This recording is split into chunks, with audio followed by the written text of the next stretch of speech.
Untuk berikutnya mari kita periksa armatur dengan alat ukur multi tester atau lebih banyak, nanti kita pakai skala ohm. Pertama kita set dulu ini di selektor kali 1 ohm. Berikutnya coba kita hubungkan dulu kutub di antara terminal di multitester. Paling tidak harus ada hubungan atau kontinuitas, bisa kita atur ke adjusting ohmnya. Oke, berikutnya yang kita ukur adalah pertama kita antar segmen harus ada hubungan, antar segmen ada hubungan. Nah ini harus ada hubungan terus, itu ditandai dengan adanya gerakan pada jarum multitester. Berarti untuk hubungan antar segmennya bagus atau standar. Yang kedua kita ukur antara sisi ground atau massa dengan segmen komutatornya. Nah di sini untuk pemeriksaan ground test tidak boleh ada kontinuitas. Kita letakkan salah satu di massa atau di body, salah satunya di ujung pada segmennya. Tidak boleh ada hubungan. Kalau itu di jarum pointer pada mulutnya bergerak, berarti ada hubungan singkat. Bisa dibolak-balik. Tidak boleh ada hubungan. Ini untuk pemeriksaan armaturnya. Selanjutnya kita laksanakan pengukuran diameter komutator dengan jangka sorong. Kita letakkan, sudah kita kunci. Berikutnya hasilnya bisa kita baca di penunjukan dengan cara lihat 0. Di sini ada 30, berarti ada 31, 32, komanya kita cari yang paling sejajar. Ini terletak di poin 60, berarti hasilnya adalah 32,60. Untuk berikutnya kita melaksanakan pengukuran untuk run out pada komutator. Yang jelas kita pakai alat ukur stand dial test indikator dengan dial gauge dengan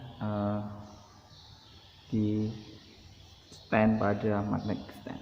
Kita posisikan, kita tepatkan ini ujung dengan cara kita bisa putar ini antar segmen dan kita tempatkan angka 0 pada jarum dial gauge-nya. Nah, setelah ini coba kita putar ke arah jarum jam. Nah, ini pas pada alurnya. Nah, saat di sisi permukaan yang lain jarumnya bergerak. Nah, di situ terlihat ada 1, 2, 3, 4 strip. Nah, harusnya jarumnya gerak ke kanan, berarti kita setting lagi ini ke arah 6.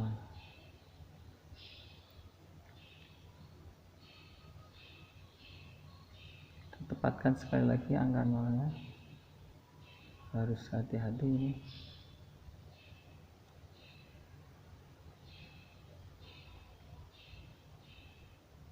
Usahakan jarum nanti geraknya ke kanan. Sedikit lagi. Nah, nih. Coba kita putar lagi pada permukaan sisi yang lain. Nah, di sana sudah gerak. Nah, jarumnya sudah gerak ke kanan. Bisa dilihat di situ ada 2 buah alur.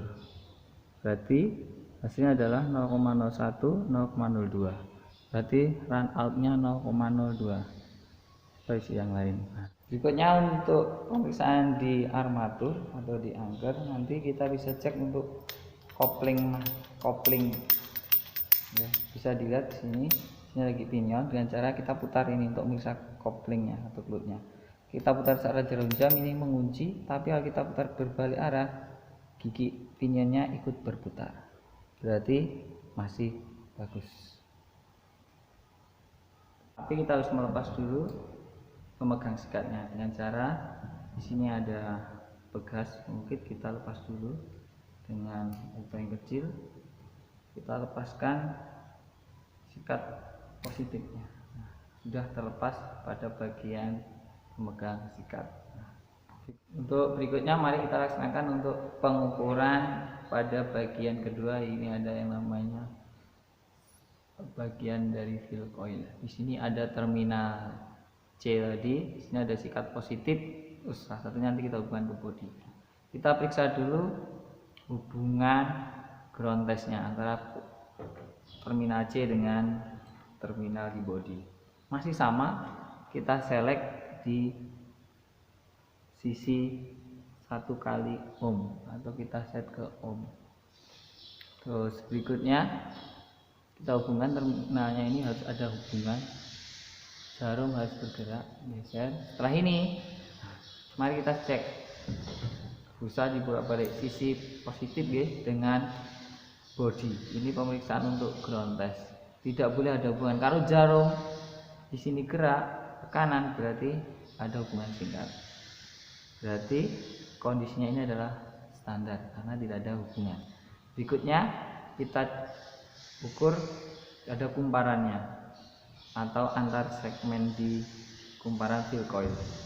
Terputus tidak kumparannya. Dengan cara kita hubungkan masih sama, ini terminal C dengan sisi sikat positifnya. Jarum harus gerak ke kanan. Nah, di sana bisa dilihat jarum bergerak. Tidak usah dibaca hasilnya. Intinya di sini adalah ada kontinuitas atau pergerakan pada jarum pointer.